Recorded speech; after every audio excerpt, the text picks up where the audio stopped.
अब तक आपने देखा कि आर्य और अनु एक दूसरे के करीब तो आए हैं, मगर जुबान से कुछ भी कह पाने की हिम्मत दोनों में से किसी ने नहीं दिखाई।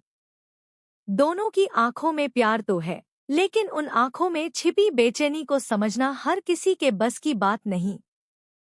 अनु हर रोज दिल थामे इस इंतजार में रहती है कि कब आर्य उसका नाम अपने लबों पर लाएगा, कब वो उस मौन रिश्ते को कोई नाम देगा। लेकिन आर्य एक ऐसे दायरे में बंधा है जिसे न वो तोड़ पा रहा है और न स्वीकार कर पा रहा है। इधर मीरा का रवैया अनु के लिए दिन पर दिन और जहरीला होता जा रहा है। उसने अनु को हर बार नीचा दिखाने का कोई मौका नहीं छोड़ा। पूजा के माहौल में भी मीरा अनु को सबके सामने ताना मारती है।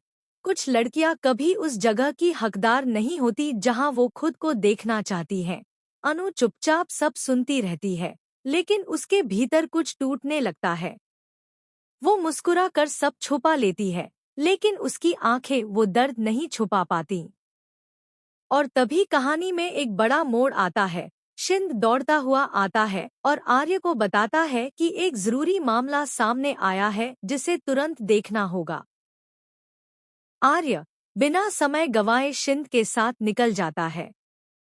पूजा चल रही है, घर की सारी महिलाएं आरती में व्यस्त हैं और पहली बार दर्शक आर्य के पूरे परिवार से रूबरू होते हैं। आर्य का परिवार भले ही छोटा है, लेकिन उनके भीतर बसी ईर्ष्या, घमंड और अपने अपने एजेंडे उन्हें बड़ा बनाता है।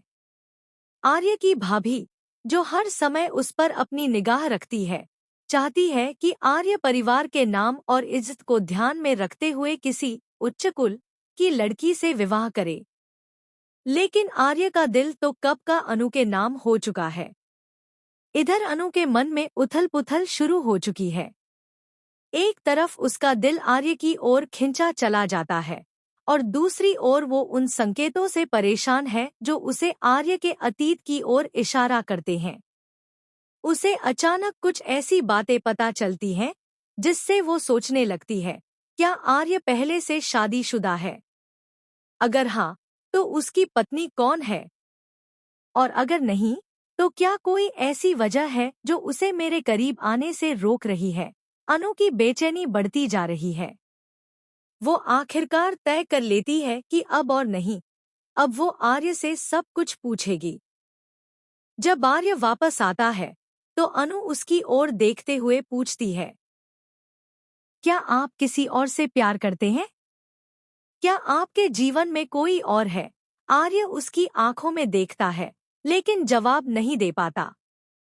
कुछ सवाल ऐसे होते हैं जिनका जवाब शब्दों में नहीं, बल्कि समय में छुपा होता है, और आर्य वही समय तलाश रहा होता है। परिवार का दबाव अब चरम पर है।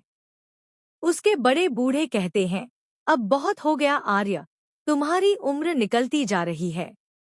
इस बार अगर शादी नहीं की तो समाज क्या कहेगा?